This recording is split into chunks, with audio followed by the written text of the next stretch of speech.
Doc Beach here from Applied Ballistics, and I'm going to give you just a brief overview of the front page on the Garmin Foretrex 701. Now, this isn't intended to be a detailed video of all the features. It's really just designed to give you an early look at the main display and some of the main functions.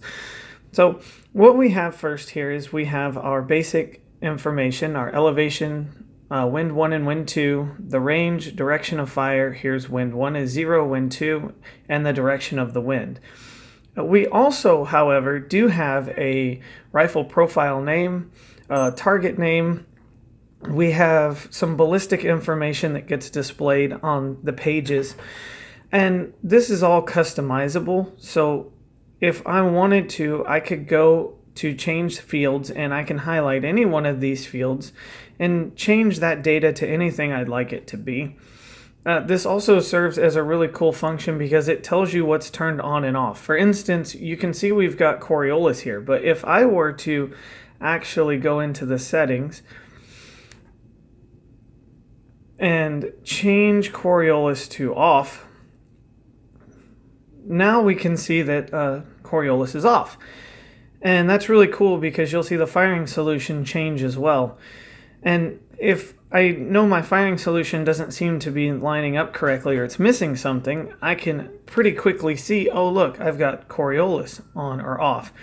Now that works for more than just secondary features that you've enabled or disabled.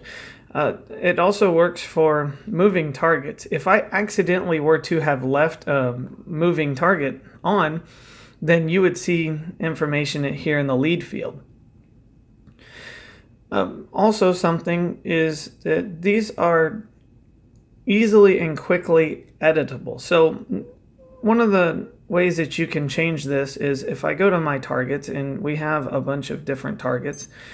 If I were to switch to a different target, then all of this information would update when I switched to that different target. But I don't have to go through all of those steps in order to edit this. I can actually press enter twice quickly and go into quick edit function. And now by pressing up or down, I can change the range. By pressing simply the down arrow, I can actually use the internal compass. Now the internal compass is on, and you can see as I rotate the device, it's changing the direction of fire on its own. Another thing that we can do is we can adjust wind 1 and wind 2. So here I can set wind 1 to 5 miles an hour or 0 miles an hour. Here's wind 2. And the wind direction, I can change it in 30-minute increments. Now it is important to note here that aerodynamic jump only affects wind 1. So as I go up in wind value 1, you'll see that there's an elevation change. But as I go up in wind value 2, you'll see that you only get a windage 2 change and not an elevation change. So you can turn that function on and off as well. We'll set this back to 0. So that's just a quick overview of how the main display and the main information works for this. And there will be more videos to come that show you some of the more in-depth features.